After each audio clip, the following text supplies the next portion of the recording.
Welcome everyone to my new time-lapse commentary series. I want these time lapses to be something that you can go back to and enjoy, something that has some meat on it. That's why I decided to commentate them. In these videos I'll be talking about what's happening during the match, how each team won or lost, and everything you see in this series will be having links to the original time lapses and vice versa.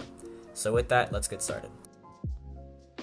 Here we have a match from version 9.5. This is with the Militia team and the United States team on Logar Valley v1. This is back when we did not have the main base 3-minute period in the beginning of the match, and you could not cap back caps with just one person if there were more than one enemy here.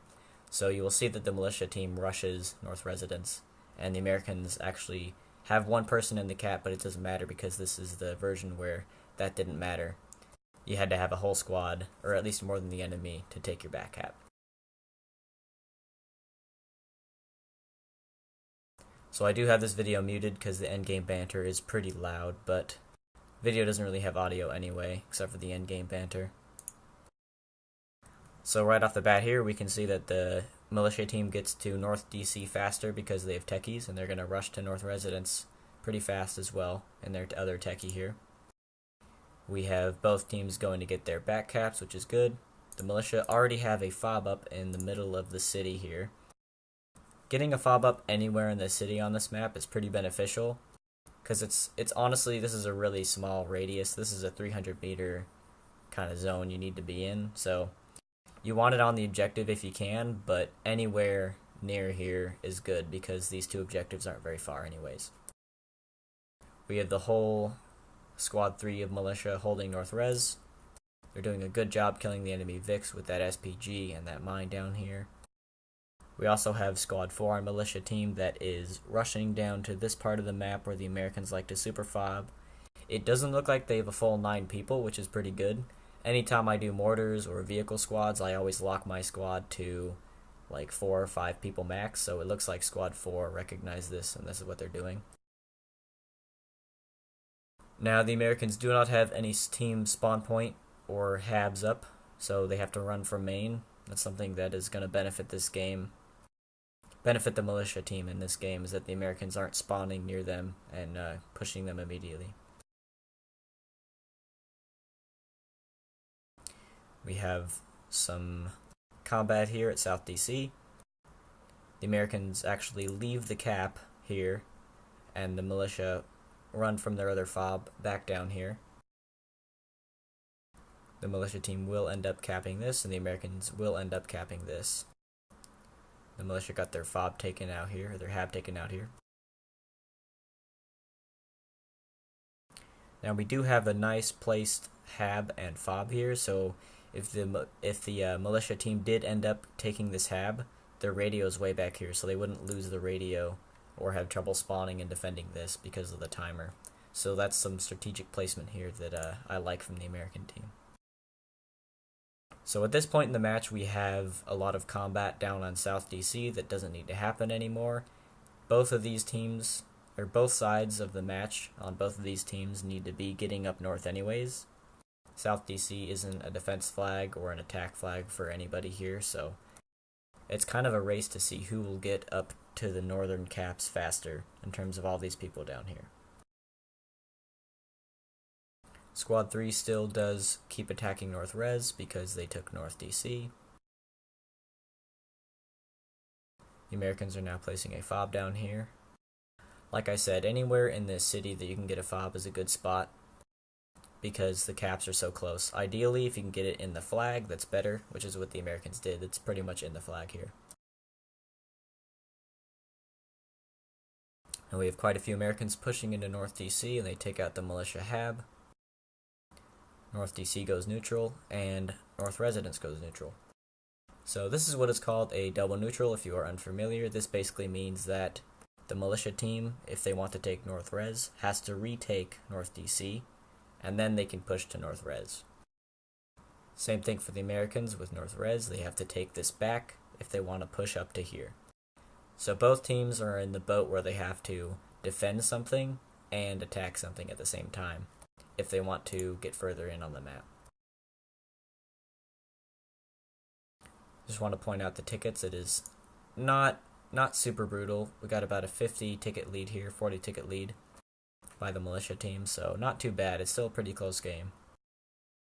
This double neutral is really going to be the deciding factor of this match, the turning point, if you will. A lot of combat in these hills here.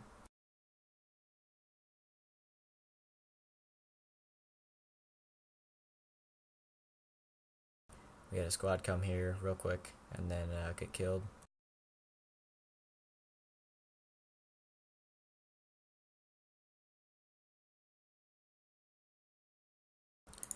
Now, the militia team does get the advantage here of the game because they won the double neutral. This means that they held this cap zone and they took this one, and now they can advance to Poppy Farm. Meanwhile, all of the Americans, for the most part, are on this side of the map in this area, and they now need to get all the way back to North Residence and take that back, or get to Poppy Farm and keep the militia team from taking Poppy Farm.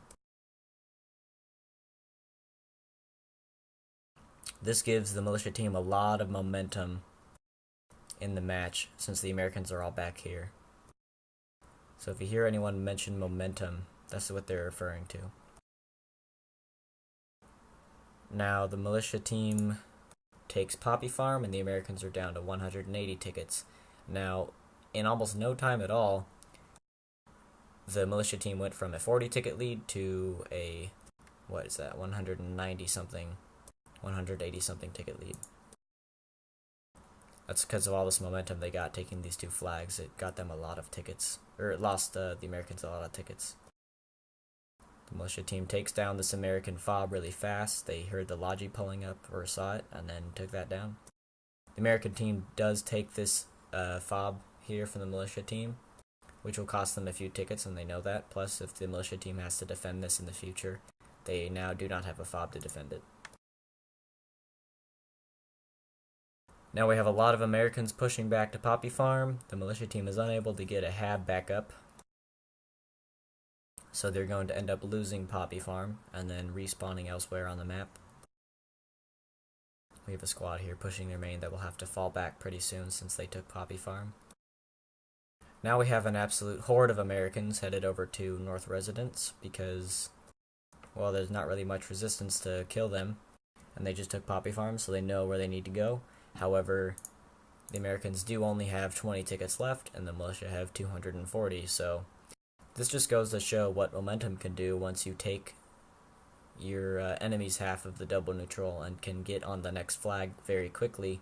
It really bleeds the enemy tickets severely. Even if the enemy starts to get momentum back, see, they start to take North Res back because there's no militia here, but again, it doesn't matter. So that's the end of the game. For a recap, I guess I'd say that winning the double neutral won the militia team the game. Those double neutrals are always very important. If you can get on the other side of that double neutral and leapfrog over to the next cap very quickly, you will bleed the enemy tickets pretty severely. So that's just something to look out for. And that's about it for this commentary. That's it for this video, guys. Thank you so much for watching. All of these time lapses are of course on my channel, as well as all the other squad related content that I do. Tutorials, time lapses, commentary, anything that's informational. Subscribe if you enjoyed it and you want to see those things, and I'll see you in the next one.